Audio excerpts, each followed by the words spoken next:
Ombudsman RI menilai Komisi Pemberantasan Korupsi dan Badan Kepegawaian Negara telah melakukan maladministrasi dalam tes wawasan kebangsaan terhadap 75 pegawai KPK. Ori kemudian meminta Presiden Joko Widodo untuk melakukan pembinaan terhadap pimpinan KPK, BKN, dan menteri yang terlibat. Hal tersebut disampaikan Ori dalam jumpa pers yang berlangsung secara virtual pada Rabu 21 Juli 2021.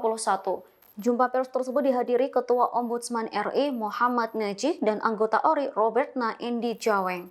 Najih mengatakan berdasarkan hasil pemeriksaan, Ori menemukan adanya maladministrasi dalam proses peralihan status pegawai KPK menjadi pegawai ASN.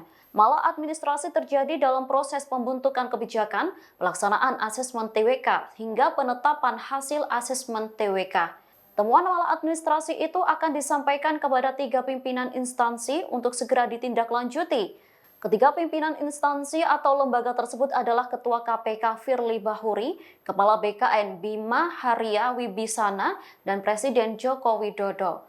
Ori meminta Jokowi untuk melakukan pembinaan terhadap Firly Bahuri, Bima Haria Wibisana, Menteri Hukum HAM Yasona Lauli, dan Menteri Pan-RB Cahyo Kumolo. Selain itu, Ori meminta ke-75 pegawai KPK yang dinyatakan tak lulus TWK harus ikut dalam peralihan status menjadi aparatur sipil negara.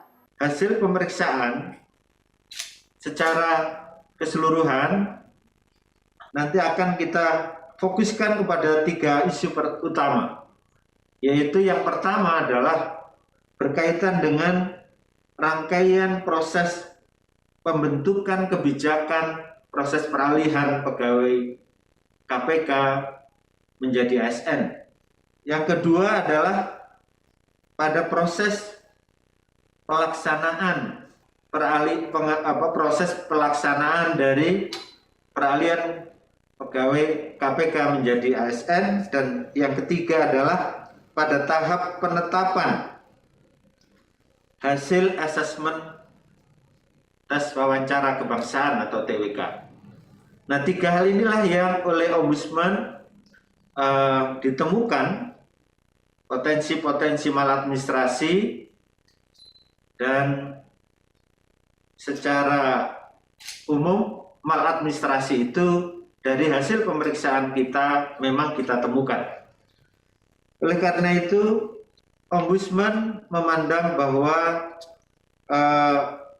temuan ataupun hasil pemeriksaan Ombudsman Republik Indonesia ini kita sampaikan kepada Ketua KPK atau pimpinan Komisi Pemberantasan Korupsi Republik Indonesia, dan yang kedua adalah kepada Kepala BKN, dan yang ketiga adalah surat saran yang kita sampaikan kepada Presiden agar pertemuan maladministrasi yang didapati oleh pemeriksaan Ombudsman ini bisa ditindaklanjuti dan diambil langkah-langkah selanjutnya.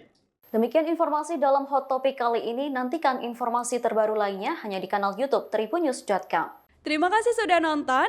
Jangan lupa like, subscribe, dan share ya.